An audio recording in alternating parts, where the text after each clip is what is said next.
Il est 20h à Kinshasa, 1 heure de plus à Goma et à Bukavu. Nous sommes dans l'est du pays. C'est l'heure de vous informer. Voici les grandes articulations de ce journal.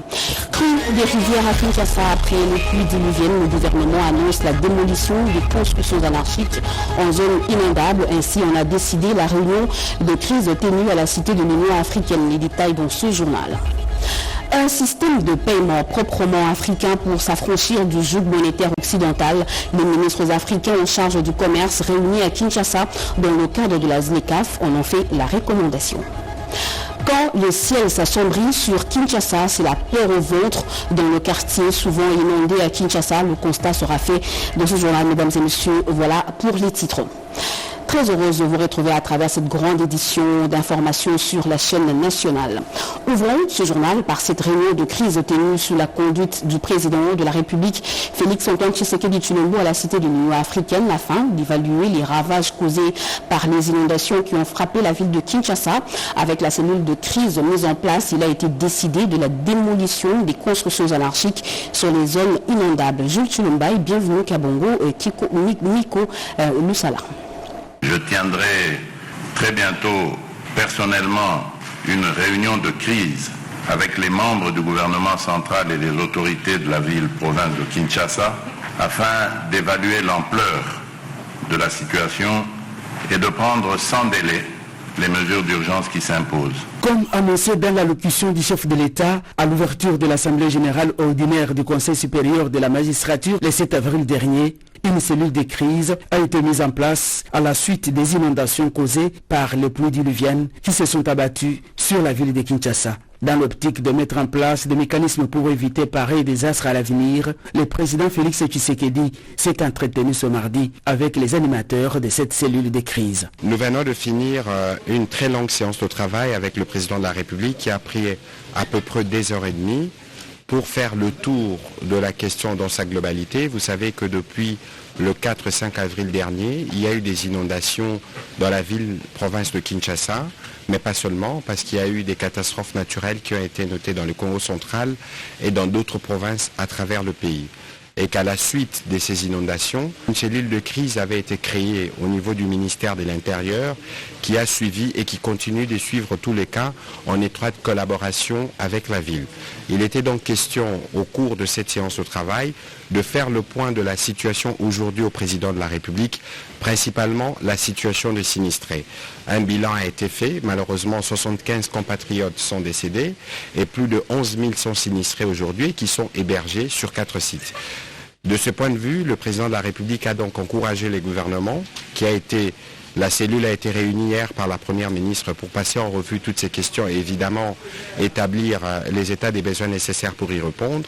Le président de la République a encouragé le gouvernement à continuer à apporter cet appui à nos populations qui ont été touchées. Désormais, des mesures efficaces seront prises pour une meilleure anticipation des risques de ce genre. Le deuxième volet du sujet a été le volet maintenant de comment le gouvernement réagit et s'attaque aux causes qui ont conduit à ces inondations. Vous savez qu'on ne peut pas blâmer les catastrophes naturelles ou la pluie, mais il y a une grosse part de l'humain dans ce qui s'est passé. C'est ainsi que le ministre d'État, ministre de l'Aménagement du Territoire, qui a fait les rapporteurs de la réunion gouvernementale qui a été tenue autour du vice-premier ministre intérieur, qui s'est prolongée avec la première ministre et qui comptait en son sein notamment les secteurs comme les affaires foncières, l'aménagement du territoire, les transports, la politique et l'urbanisation de la ville, l'urbanisme, mais aussi le gouverneur de la ville, pour faire le point des actions à faire à court, moyen et long terme, pour nous assurer qu'en cas de survenance de pluie de cette nature, que les vies humaines puissent être préservées. Et donc, dans les jours qui viennent, parce que la commission va continuer de travailler, on va annoncer formellement des mesures, mais qui seront alors des mesures dures qui vont passer pour certaines. On va raser, en tout cas, toutes les infrastructures ou les maisons qui sont construites dans les zones non édificantes. Le président de la République lui-même s'est porté garant. Ça veut dire qu'il n'y aura pas des gens qui viendront pour dire nous sommes protégés politiquement ou nous parce qu'on a tel rang, nos maisons seront protégées. Signalons que dans la nuit du 4 au 5 avril dernier, des pluies diluviennes avaient endeuillé plusieurs familles à Kinshasa, causant des morts et de nombreux dégâts matériels. Nous vous l'avions dit à l'entame de ce journal, quand les ciels s'assombrit sur Kinshasa, c'est la peur au ventre dans les quartiers souvent inondés. C'est le constat fait par nos reporters Jean-René Kabamba et Fiston Mounouma qui sont descendus aujourd'hui sur le terrain. Regardez. Nous sommes perturbés. On ne sait pas où mettre la tête. Chaque fois que la pluie s'annonce, c'est la peur au ventre dans certains quartiers de la ville de Kinshasa. C'est le cas ici au quartier des Bonhommes et Salongo, dans les communes de Limete et Matete. La pluie qui s'est abattue mercredi 16 avril 2025 a remonté à la surface les spectres des récentes pluies diluviennes qui ont coûté la vie à plus de 70 personnes. La veille, les équipes de reportage de la RTNC ont constaté ce qui reste dans ces quartiers après les passages des Dames la pluie. Moi j'ai beaucoup d'enfants. Difficile de les amener tous au stade. Que le gouvernement nous vienne en aide.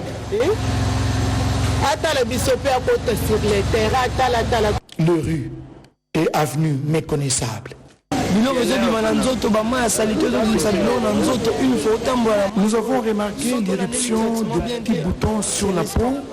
Et si on ne suit pas bien les traitements, ça deviendra très dangereux. Ça se passe ici au quartier Salon. Les pluies diluviennes qui se sont abattues sur Kinshasa la nuit du 10 au 11 avril 2025 ont rendu plusieurs familles sans abri. Bon nombre d'entre elles sont aujourd'hui prises en charge par le gouvernement de la République qui a mis les bouchées doubles pour soulager tant soit peu les personnes affectées par ces drames. Et à peine arrivé à Lubumbashi, le ministre de la Santé, Dr Roger Kamba, a visité l'hôpital de la Caisse nationale de sécurité sociale, baptisé hôpital Félix-Antoine Tshisekedi Tshilombo. Le Dr Roger Kamba a fait de la prévoyance sociale son cheval de bataille. Robert Ndaye Tshissi et Jerez Kelani. Pas de repos pour le ministre de la Santé publique, Dr Samuel Roger Kamba. À peine arrivé à Lubumbashi dans le Haut-Katanga, il a visité l'hôpital de la Caisse nationale de sécurité sociale, baptisé en l'honneur du président de la République, Félix-Antoine Tshisekedi Tshilombo. Une visite qui s'inscrit dans le cadre des efforts du gouvernement pour améliorer les infrastructures de santé en République démocratique du Congo.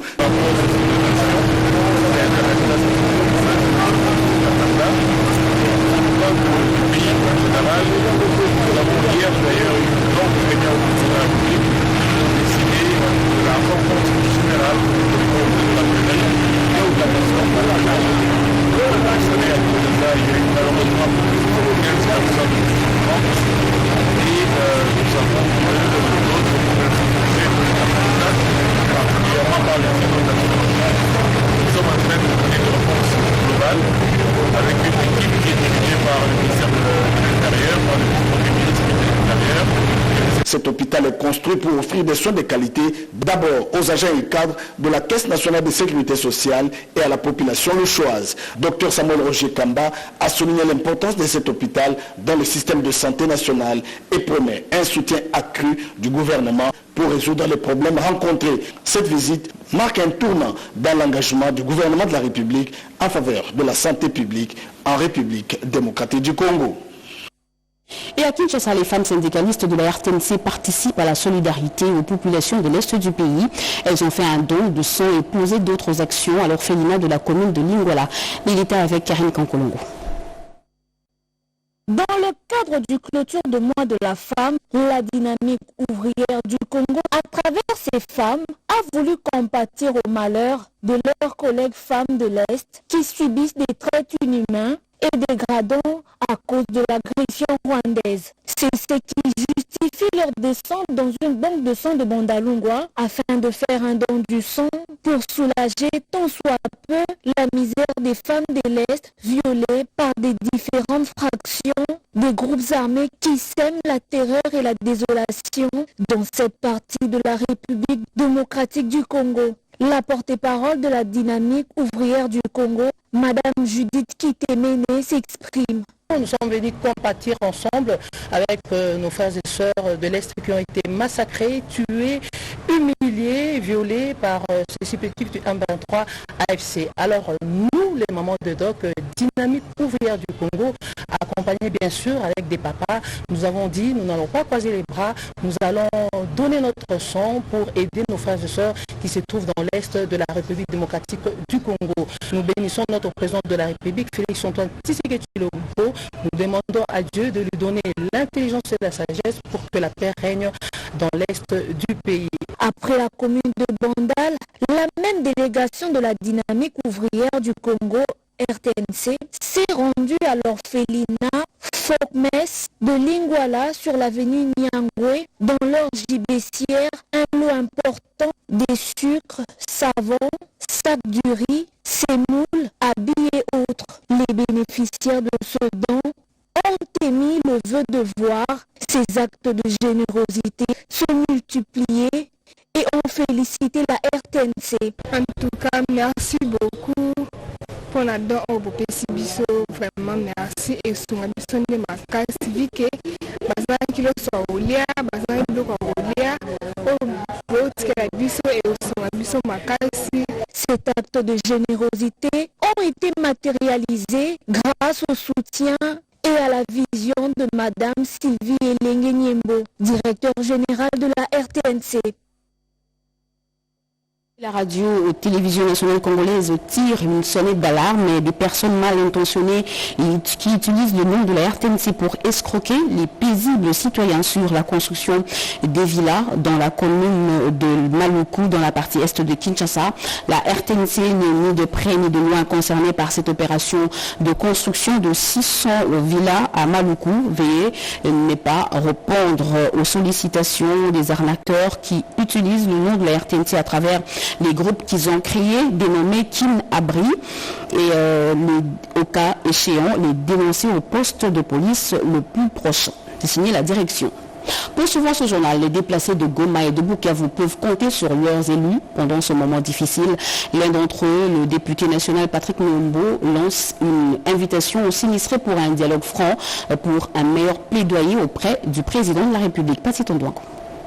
C'est un message de réconfort pour la population de l'Est de la République démocratique du Congo, victime de la guerre injuste imposée par le Rwanda avec ses supplétifs du M23. Le député national Patrick Mulumbu a fait savoir aux déplacés de Goma et de Bukavu qu'ils ne sont pas seuls. Pour moi, c'est encore une occasion de vous transmettre mon message de compassion. Je sais que ces derniers temps, nous continuons à subir les effets de la guerre. Batoto et Nord Kivu et Sud Kivu, je vous aime beaucoup. Je ne peux jamais vous oublier. Soucieux du bien-être de ses électeurs, ces fils du terroir a convié la population de cette partie du pays à une rencontre d'échange le samedi 19 avril 2025 à Showbiz. Ce jour-là, je serai devant vous écouter, de discuter, sans tabou, et ces messages, je vais les transmettre à qui des droits, jusque dans les oreilles de notre président de la République, Félix-Antoine Tshisekedi. Ça sera une occasion de vous donner mon assistance qui pourrait subvenir à vos besoins tant soit peu. Sachez bien que la priorité du chef de l'État, c'est la pacification du pays. Plus précisément, l'Est de notre pays. Et donc, je demanderai, comme je le fais toujours, même quand je me rends à l'église, à ce que notre bon Dieu continue à bénir notre beau pays, la République démocratique du Congo. Il a en outre promis et rassuré ses électeurs que les démarches sont en cours pour que les dons récoltés en leur faveur soient réellement acheminés. Femmes et entrepreneuriat minier, briser les barrières et construire l'avenir, c'est le thème décortiqué au cours de la 4e édition de la conférence à l'intention de la femme dénommée Women's Day, une initiative de la FEC à travers la Chambre des mines. Plusieurs femmes influentes étaient présentes, parmi elles la directrice générale de la radio-télévision nationale congolaise, c'est Madame Sylvie Elenge Niembo Mirendeki. La grande pluie qui s'est abattue ce matin n'a pas pu arrêter l'enthousiasme de ces femmes venues de tout le coin de la capitale pour répondre à cet événement annuel dénommé Women's Day, initiative de la FEC à travers la Chambre de mines. L'on pouvait reconnaître dans la foulée plusieurs personnalités, dont les députés, le gouverneur de la ville Daniel Bumba, les femmes mandataires, dont la DG de la radio-télévision nationale congolaise, Sylvie Elengue Nyembo, et autres femmes influentes dans la société congolaise. Cette réunion annuelle, qui est à sa 4e édition, a pour objectif primordial de donner la vraie information afin d'inciter la femme à embrasser ce secteur dominé par un grand nombre d'hommes. La terre congolaise est une terre riche. Pour que la femme puisse aller chercher ce que la terre congolaise lui donne, elle doit avoir l'information. Et nous sommes donnés comme devoir chaque année d'organiser une journée d'information pour la femme, pour lui permettre d'avoir tous les éclairages nécessaires pour lui permettre de se plonger dans les opportunités qu'offrent les business du secteur minier dans notre pays. Femmes et entrepreneuriat minier, briser les barrières et construire des avenirs. Les intervenants de taille, dont Mme Marna Cloté de Ivanoé, ont partagé leur expérience. Elles ont appelé leur père à la ténacité et à la détermination pour se maintenir dans ce secteur aussi complexe. Cette édition Women's Day, qui se tient à un moment où la capitale est secouée par les catastrophes naturelles, était une belle opportunité pour le gouverneur de conscientiser la femme dans la gestion de cette crise. Nous appelons tous à agir. Face à cette tragédie, nous ne pouvons pas rester insensibles. Chaque geste compte pour aider nos compatriotes à se relever. Après ces assises, la Chambre de mines ouvre ses portes à toutes les femmes soucieuses d'intégrer les mines pour un accompagnement optimal. Et la ZLECAf vient de décider l'instauration du système africain de paiement qui permettra aux nations africaines de commercer entre elles sans recourir aux devises occidentales. Cette grande décision fait partie des recommandations formulées à l'issue de la 16e réunion du Conseil des ministres de la ZLECAf tenue à Kinshasa. Recommandations rendues publiques au cours d'une conférence de presse qui a sanctionné la fin de travaux. Eric Kabomba. Poignée de main avec sourire aux lèvres entre Julien Paluku, ministre congolais du commerce extérieur, et le secrétaire général de la ZLECAf, Ouam Kéléméné, tous visiblement satisfaits du bon déroulement de la 16e réunion du Conseil de ministres de la ZLECAf en RDC, une première pour Kinshasa. Ces assises ont débouché sur plusieurs recommandations rendues publiques au cours de cette conférence de presse sanctionnant ces travaux.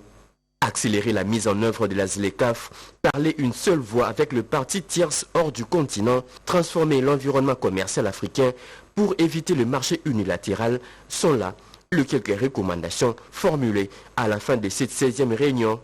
Autre recommandation, la ZLECAf vient d'instaurer un système africain de paiement qui permettra aux pays africains de commercer entre elles sans recourir aux devises occidentales. À travers la ZLECAf, nous allons construire un instrument puissant qui va nous permettre de peser dans les relations internationales et d'être considérés, d'aller sur les tables de négociation d'égal à égal.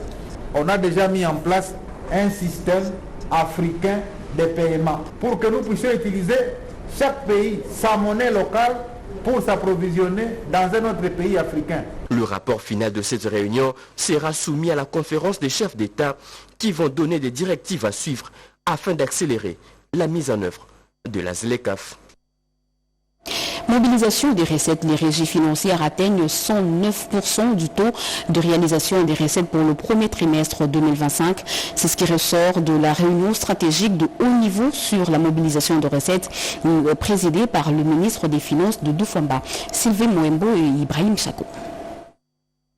Les régies financières ont atteint leurs assignations à hauteur de 109% du taux de réalisation des recettes. Les participants à la réunion stratégique de haut niveau consacrée à la mobilisation des recettes publiques ont débattu de l'évaluation des recettes du premier trimestre et ont défini des mesures devant garantir une mobilisation au cours du mois d'avril, période charnière pour l'exécution du budget annuel.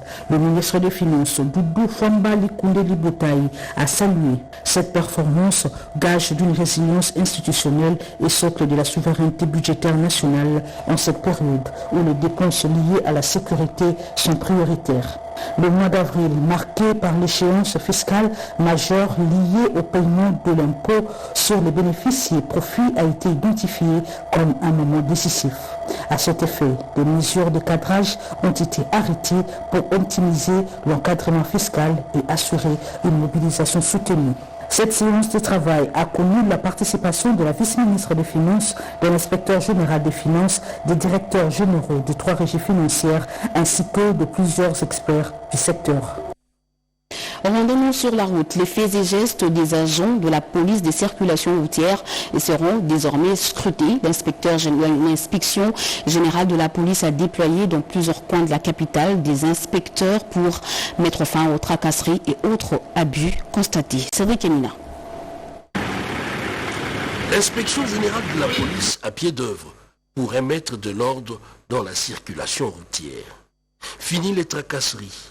Les agents de la police spéciale de roulage, du moins les agents véreux, sont traqués avec la dernière énergie. Pendant 15 jours, des équipes d'inspecteurs parcourent les communes de la capitale. Gombe, Lingwala, Mongafula, Limete et Ndjili. Cette initiative vise donc à restaurer la confiance des usagers de la route en mettant un terme aux abus. Voici une parfaite illustration. Ces conducteurs ont été injustement interpellés.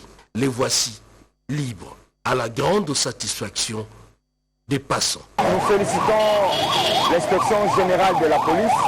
Il y a tant de problèmes qui se passent sur la voie publique où il y a tant de tracasseries policières. Mais la présence de l'inspection générale de la police, ça va éviter beaucoup de tracasseries. Ça va éviter beaucoup de désordres, surtout sur le plan policier. Cependant, la dite opération révèle aussi des incidents parfois alarmants et graves. Une équipe a découvert des policiers impliqués dans un accident mortel sur le boulevard du 30 juin. L'un d'eux a été placé en garde à vue. L'inspection générale de la police nationale congolaise est déterminée à promouvoir les respects des droits humains. Et cette opération est un message clair. La police doit jouer son rôle dans la protection des civils. Et toute infraction sera sévèrement sanctionnée.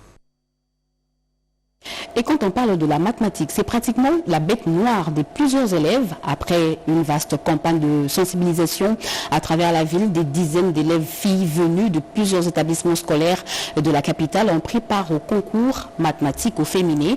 Une trouvaille pour promouvoir les sciences auprès des jeunes filles et briser les mythes qui donneraient les filières scientifiques aux garçons seulement. Regardez. C'est parti avec le concours mathématique au féminin. Ces filles venues de plusieurs écoles de la capitale vont compétir à ce concours destiné à faire la promotion des mathématiques et des sciences chez les jeunes filles. Après la campagne de sensibilisation, l'heure est venue pour que ces différentes compétitrices affrontent les mathématiques. Pour ces filles, le domaine scientifique n'est pas l'apanage de seul homme. Mathieu Mukenge, secrétaire général AD intérim à l'éducation nationale, Madame Joujou Ileo Ngoya, directrice des ressources humaines de la société de téléphonie mobile RTL RDC, ont eu les mots justes pour expliquer le bien fondé de cette initiative. Retenez au-dessus de cette dame, Raïssa Maloukia, une première ministre, une grande femme de distinction. Ce sont des femmes qui ont brisé les seaux et vous n'avez aucun tel intérêt. Vous les trouvez frustrés devant quelque situation qu'elle soit. En tant qu'entreprise soucieuse de la jeunesse, nous croyons fermement que l'éducation est la clé essentielle pour construire un avenir meilleur et durable pour notre pays. À travers ce concours, nous prévoyons d'employer 100 prix et bourses d'études universitaires aux élèves les plus méritants. Et pour garantir un processus moderne et équitable, nous avons mis à la disposition de l'ISADEL 200 tablettes accompagnées d'une connexion Internet de haut débit afin que les tests se déroulent convenablement et entièrement en format digital. Les élèves ont pris l'engagement de respecter le règlement intérieur de ce concours. C'est plus ou moins facile, pas trop difficile ni pas trop facile, c'est quand même abordable. Je conseille aux filles de croire en eux, car exactement, il n'y a pas de domaine spécifique pour les hommes. Les femmes ont aussi leurs capacités. À savoir, le concours s'est déroulé dans tous les 5 provinces éducationnelles de la République démocratique du Congo. En politique, Daniel Mukoko Samba, vice-premier ministre de l'économie nationale et autorité morale du parti Union pour le Congo, Christophe Lutundula, Deo Biziboué, secrétaire général adjoint de l'UDPS et d'autres cadres de la plateforme présidentielle ont tous réaffirmé leur loyauté à la haute autorité politique en signant la charte de l'Union sacrée. Robert Ndaye Turbo Chimanga pour le reportage.